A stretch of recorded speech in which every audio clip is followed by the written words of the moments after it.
Two balls and a strike to count on Taylor.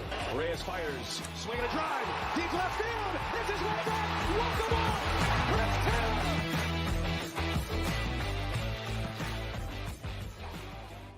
What's up, everybody? Welcome into DodgerHeads Live, presented by DodgerBlue.com. My name is Jeff Spiegel, joined tonight by Matt Moreno. And Matt, it's just normal Thursday heading into Christmas weekend. We all assumed it'd be a slow news day, and then all of a sudden, breaking news, Trevor Bauer's suspension reduced, effective immediately. He is back, eligible to be playing baseball games, under contract with the Dodgers.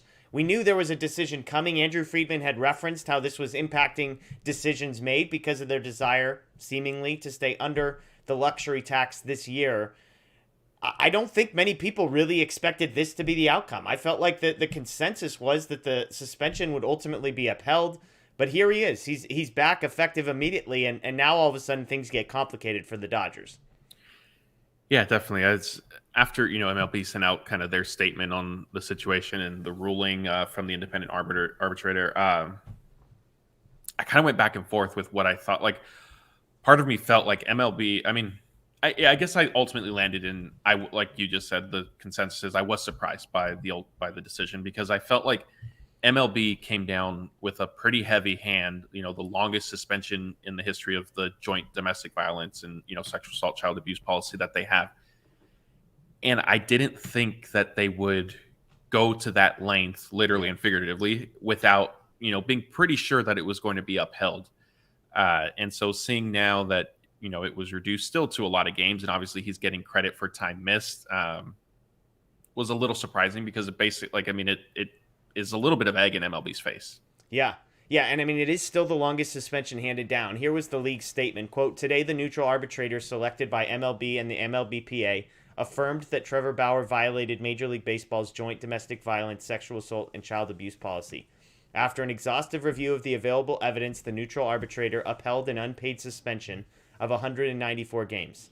As part of the decision, the arbitrator reinstated Mr. Bauer effective immediately with a loss of pay covering the 144 games he was suspended during the 2022 season. In addition, the arbitrator docked Bauer's salary for the first 50 games of the 2023 season, i.e. the period covering March 30th, 2023 to May 23rd, 2023.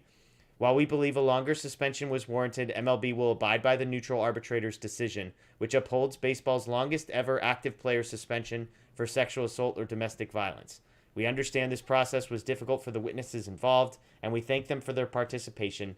Due to the collectively bargained confidentiality provisions of the joint program, we are unable to provide further details at this time." So again, kind of an independent arbitrator is the one who rules. They upheld an unpaid suspension of 194 games, but they removed the remaining 130. So it was going to be a 324-game suspension down to 194. He's eligible immediately. He will not get paid for the first 50 games of this upcoming season. That was the language there, which we'll talk about sort of the tax implications of that. But it's a pretty interesting decision ultimately. Obviously, the numbers are all very arbitrary. Like, oh, we're just going to call it 194 because the season's about to start, and it was 324 because that was 2 full seasons to begin with. And so all that said, it's the longest suspension ever, and yet, again, like, it's surprising because it just felt like the conversation was that this was always going to be upheld. That was the decision. It was appealed. The appeal has been going on what seems like for 6 or 7 months. And now, Matt, like I said earlier, the Dodgers are in a unique position. Talking about salary stuff, Bauer, this is back of the napkin math, so I know a lot of people on Twitter seem to be in the same ballpark. By my count, he's going to cost them about $22.1 million this season, give or take maybe $500,000 against the luxury tax because of that 50-game unpaid stretch at the beginning. Now, that's a guaranteed contract, so he makes that whether the Dodgers decide to keep him or not. I also saw somebody doing some back-of-the-napkin math and saying the Dodgers would still remain under the tax threshold just barely by counting $22.1 million. Again, they don't have a choice. They have to pay him that money and count it against their tax unless they trade him. So from a financial perspective, this is a big deal for the Dodgers. Taking aside the player and the controversy, all of it, for a team that didn't want to spend money, they're now spending $22.1 million on Trevor Bauer, whether they like it or not.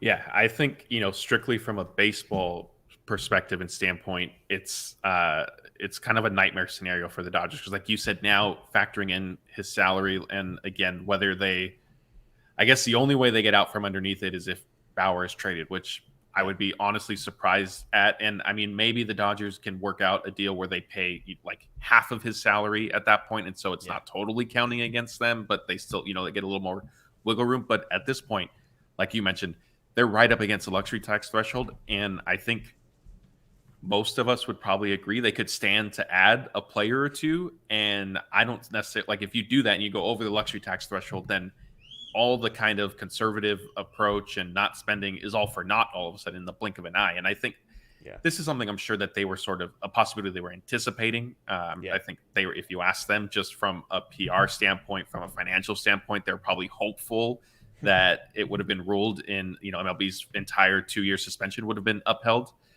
But yeah, I mean, this now makes it very interesting for them, again, strictly from a roster building standpoint, because they still have some needs. And now all of us, like you could sign one player at, 3 or 4 million or 5 million, and you've suddenly crossed the luxury tax threshold again. Yeah, and we'll get to Bauer's statement here in just a moment. I know you've got that pulled up. Let me respond to one thing in the chat. Someone was saying that a lot of his money was front-loaded, so it might not cost the Dodgers quite as much.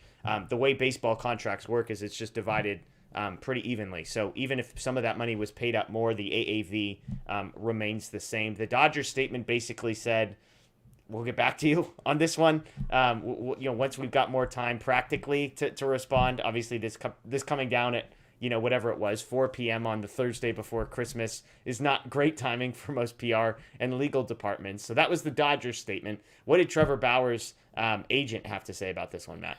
Yeah, so his agent and other representatives, attorneys said, quote, "While we are pleased that Mr. Bauer has been reinstated immediately, we disagree that any discipline should have been imposed.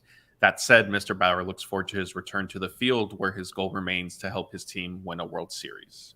Yeah, so there you go. So that leads to sort of the big question is, will Trevor Bauer play for the Dodgers this season? And Bob Nightingale, who I joke, do what you will with what Bob Nightingale reports on this type of thing. He reported this afternoon, pretty quickly after, that the Dodgers' plan is to release Trevor Bauer. According to sort of the stipulations of everything involved, the Dodgers have until January 6th, I believe it is, to make a decision on whether to add him to the 40-man roster or to release him. Again, Nightingale says they intend to release him. They would be responsible for the entirety of his salary.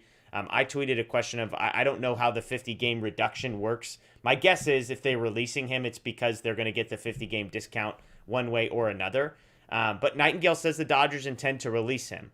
There's so many layers to this. We could talk about the construction of the Dodgers and do they need a pitcher of Bauer's caliber. We could talk about Bauer the person and where he fits in this clubhouse and what some of the guys in the clubhouse have said. Some people in the chat mentioned earlier, we could talk about some issues he has had with Noah Syndergaard in particular.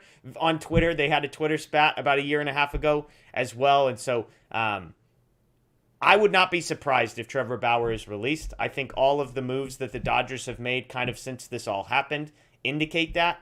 And, you and I are not legal experts. We're not here to get into, is Trevor Bauer guilty or not guilty, any of that. All we can do is speculate based on moves the Dodgers have made, statements they have made, some of the things that the guys inside of the clubhouse have said. And so my guess is they think the cons of keeping Trevor Bauer outweigh the pros of keeping Trevor Bauer, even if that means paying him that $22 million to go away. I think they do that. Now, again, the follow-up question, which we can get to in a few minutes, is would he pitch for anybody? Is there a team out there that would want Trevor Bauer? He is a former Cy Young Award winner, but he had baggage sort of from a PR perspective prior to any of this even happening. So, Matt, do you agree? Do you think that Trevor Bauer has pitched his last game for the Dodgers, even though now the suspension will not line up with when his contract expires? Yeah, I think so. I think that's been a pretty consistent message, albeit through, sources are saying or, people close to the situation type thing. Everything is sort of pointed to him not pitching again for the Dodgers. And that goes back, several months. And so I don't, from a PR standpoint, from just, clubhouse, like I don't necessarily see that going over too well if he were to come back.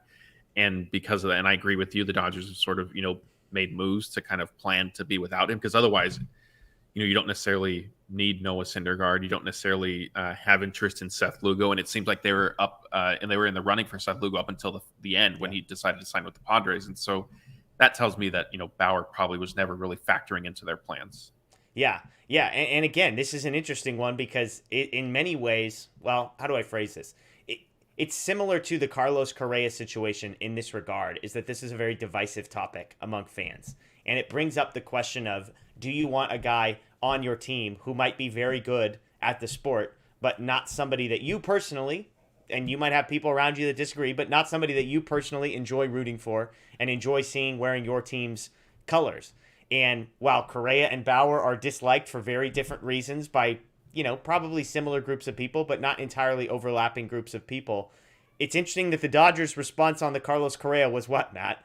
We don't think I forget, it was anonymously sourced, I believe, was that the Dodgers were not going to pursue Carlos Correa because of the potential for fan backlash against it. Again, to me, if you're saying that and you mean it, because we could say, was that just an excuse for not wanting to pay Correa $325 million? Very possible. But if you mean that, if that's a true statement, it seems like releasing Bauer, again, as Bob Nightingale has reported, is going to be the expected move here.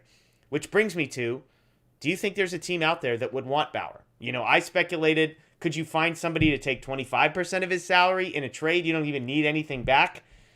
Could you attach a prospect to him and dump some of the salary that way? I mean, the bigger question is not, is he good enough to pitch? The bigger question is there a team in the league that would take the PR hit in order to have a pitcher who's very good? I think so. And I mean, this could be a conversation for another day if we really want to. I would question how good Trevor Bauer really is, frankly. Okay. And I think he had the great season, that came in the shortened COVID year and all that last year. I mean, excuse me, not last year, 2021. I think he was okay. He wasn't, in my opinion, necessarily matching. The production didn't match like the salary. He was paid like an ace. Yeah. And I don't necessarily think that he performed to that level, but we can table that. All of that being said, I think that there is a team that would be open to signing him if he has been released. I don't necessarily know if a team would take the chance on a trade and have to give up something, because then you run the risk of, hey, maybe it was just, a double A prospect, but what if that person becomes something and the Bauer situation kind of blows up in your face, then it just looks even worse for that team. So I think the only way he kind of ends up somewhere else, and I think it would be possible, is if the Dodgers do release him and then a team decides to, sign him for the minimum, maybe just for the 1 year, and see how it goes. Yeah, and to be clear, if the Dodgers traded him, I honestly think it would get announced as a Dodgers are paying 3/4 of his salary, receiving back a player to be named later, and the player to be named later is not a player to be ever named. That would be my guess in that kind of a situation. But does he, I mean, to your point, how good Trevor Bauer is, I disagree with you. I mean, I think if we're talking strictly the pitcher, I think he's, I don't think he's elite. Like, I wouldn't put him in the top 10 in Major League Baseball. But, is it possible that he's probably somewhere closer to 25 than to the top 10, I think is my view. But I think what you would have to add on to it is now this is a guy who hasn't pitched in a really, really long time. And the sticky stuff ban, I mean, there's all sorts of talk about that. I'm not going to speculate on was he using it or not using it. You could go do your own digging on that one. But just strictly from the guy hasn't pitched in a long time. And I'll make the comparison to a storyline in sports right now that is very similar in Deshaun Watson. And I'll say there's some differences and there's some similarities. And if we're just talking about performance, Deshaun Watson, at the time when his whole fiasco began, he was one of the best quarterbacks in the league. If you've watched the way Deshaun Watson has played for the Cleveland Browns over the past couple of months, it's been really bad. Because that's what happens when you haven't played the sport for a long time. And on top of it, you've got all the off-the-field distractions going on around you that don't even, it's not like he's been practicing and pitching every single day. Now, do I think Trevor Bauer could come back, a quarter of the way through this season and probably be a reasonably effective pitcher? Probably. But if he's a reasonably effective pitcher, would you take the PR hit that comes with him in exchange for a guy who's, a 3-4-ish, number 3, number 4-ish starting pitcher? I think that's the question. And so I would actually, and the last thing I'll say is football is different than baseball. I think the culture of baseball, Major League Baseball, and you can like this or not like this, I'm just telling you how it is. The culture of baseball, I think, will be far less forgiving than the culture of football. I think in the NFL, if you can help a team win games and you're playing quarterback, people will overlook whatever you have done very, very quickly. I think in baseball, it's more historical, it's more old-timey, it's more traditional, and because of all that, I think there is more of a resistance to a guy like Bauer than there would be in the NFL. Do you agree with sort of that assessment? I do agree. And I think also, again, like Trevor Bauer, the person, like there's, if you go back before this incident, before the allegations, he had issues, transgressions, I'll call them missteps on social media relatively regularly. Like he's just kind of a little bit of a combative person, I think. Yeah. And so that hasn't necessarily earned him, really much benefit of the doubt type thing. And so I think you layer that onto, like you said, baseball just having sort of a different culture than the NFL, and he faces, a much more uphill battle. And even though, he has, I think, been throwing and training throughout all of this at his facility in Arizona, like it's different. Like you're not gonna go from that into all of a sudden, spring training theoretically, and then the regular season after, again, like as much as he was quote unquote reinstated effective immediately, it still is another 50 games of the upcoming season before he would be able to play. So, we're looking at several more months before he could get back on the mound. Well, no, because he could come back immediately. He just wouldn't get paid for the first 50 That's games. Right. That's right. So he could play. Correct. He would be available technically on opening day. But, I mean, we got this comment, and it's a super comment, so I'll throw it up here.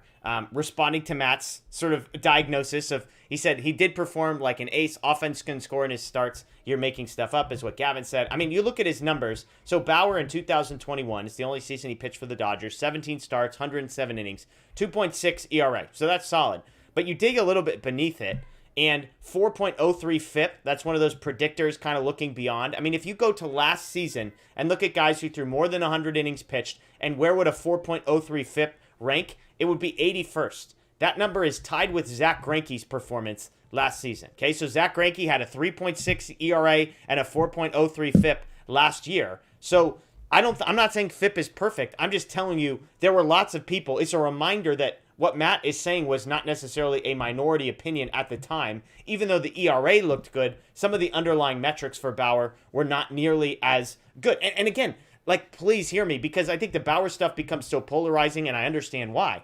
I'm not saying, like, it feels like you either have to believe that he's a Cy Young guy or that he's trash and doesn't belong. Like, I think what I'm saying is he's kind of somewhere in the middle. He's a solid pitcher, maybe fringe all-star level pitcher kind of a guy, but, like, would anyone here bet that he's going to win a Cy Young again or even finish in the top 3 at any point in his career? I mean, no chance from me. So that's my view on Bauer, the pitcher, for what it is worth. We got all sorts of comments we can try and get here. I'm looking at my computer and I see my Wi-Fi is going like this. It's like 20 degrees in Portland right now, and we've got wind of like 30 miles an hour. So I'm just excited that my Wi-Fi has lasted throughout the night. We got power still, baby. We're cooking with gas over here.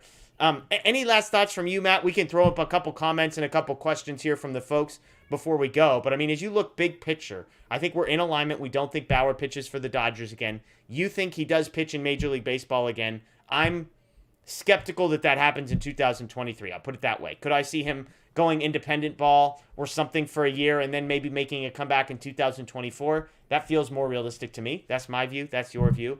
Any last thoughts before we get to some comments and questions here? Not too much. I mean, I think, you summed it up.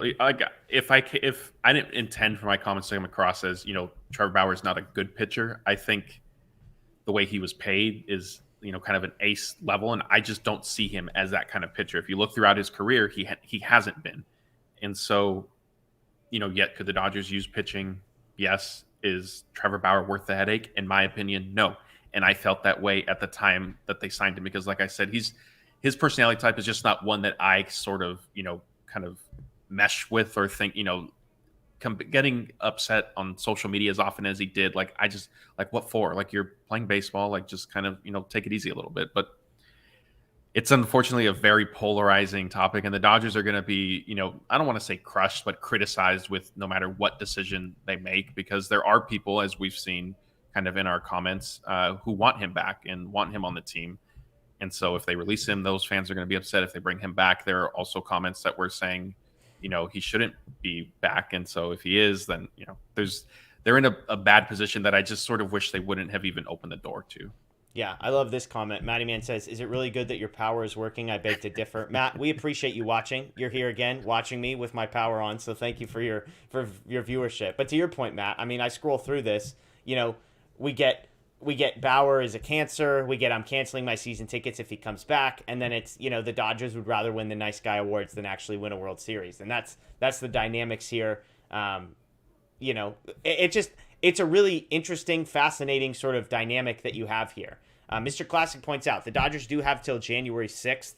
Again, Nightingale reporting that the Dodgers have already made up their mind. Some people critical that the Dodgers sort of didn't have something planned already. Obviously, Andrew Friedman talks about optionality. Surely he has thought through what they are going to do.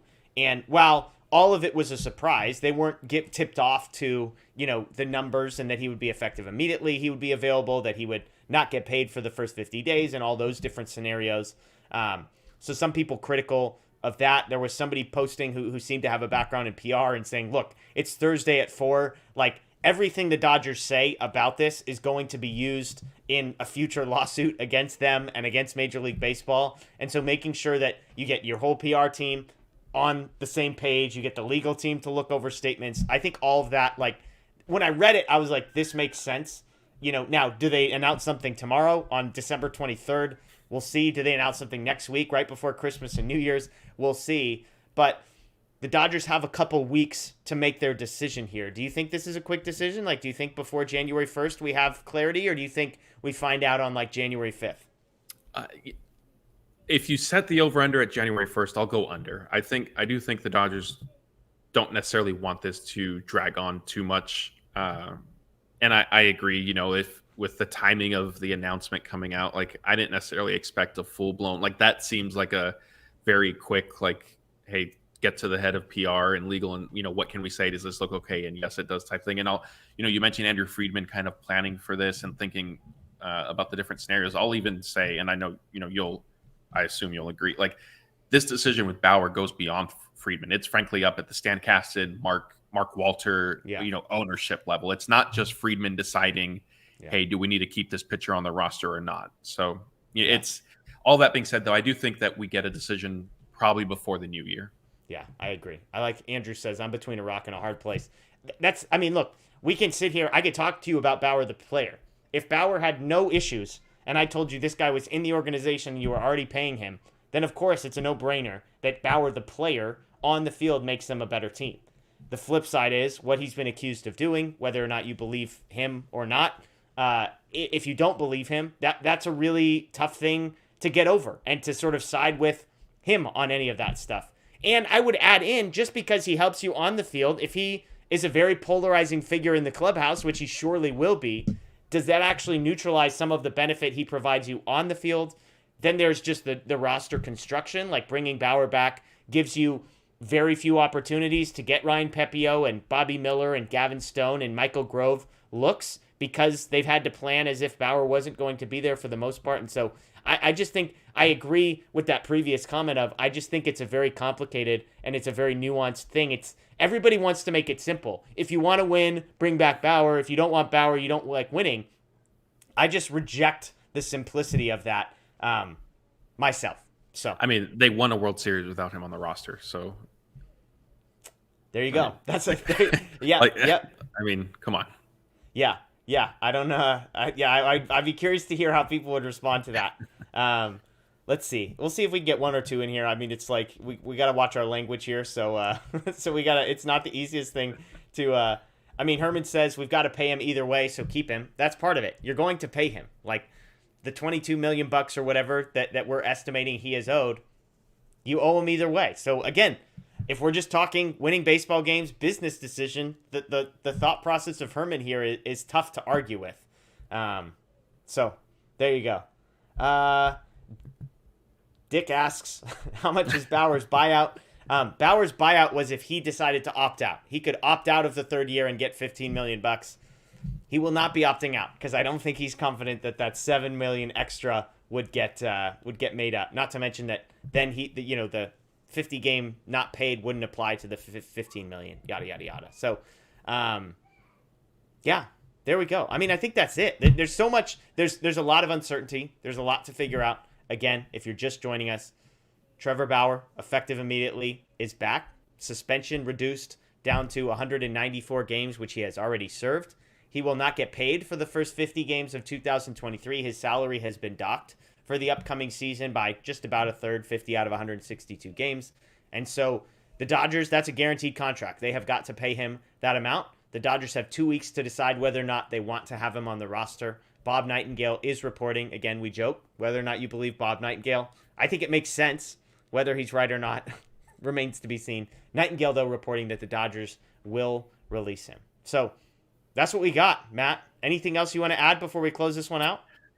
I'll just answer. It looks maybe Julian came in late. He asked if the Dodgers could trade Bauer. Yes, they technically can, but like we sort of touched on earlier, I don't necessarily see that as a likely scenario. I don't see any team would want to make that jump. I think they'd be more probable to, if the Dodgers release Bauer, then somebody would potentially sign him.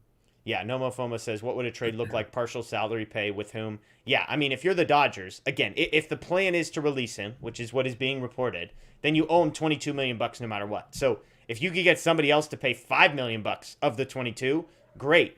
I don't even think you're asking for anything in return. In fact, you might have to give something up with Bauer. I mean, you remember David Price was a throw-in in the Mookie Betts trade because the Red Sox wanted to get off his salary, but they also gave the Dodgers, I think it was $32 million to pay half of the 2 years remaining that Price had. So I think it would look something like that, minus the Mookie Betts piece, of course. But, I mean, could the Dodgers throw, a lower-level, middle-tier prospect and Bauer to a team that's willing to pay him $5 or $6 million just to save themselves the money off of their books, give themselves $5 or $6 more million to work with? I don't think it would be the craziest thing. I think the bigger question is, would anybody want that? Or would you just say, hey, we'll just wait till you release him and pay him the minimum then and go from there? So we'll see. Ice Cream says the Mets will take him. The Mets will spend trillions of dollars for a 2023 ring. Because as Dodger fans know, the highest spending team always wins the World Series. So that's Matt. I'm Jeff. As always, thank you for joining us. If you're new here, please subscribe. Ring the notification bell. Dodger Blue 1958. We'd really appreciate it. We talk Dodgers all the time. We have videos that come out 5+ times a week. And we go live whenever there's breaking news. So we're grateful that you joined us. Check out DodgerBlue.com, Dodger Blue 1958 on social media. And we'll see you next time. As always, go Dodgers.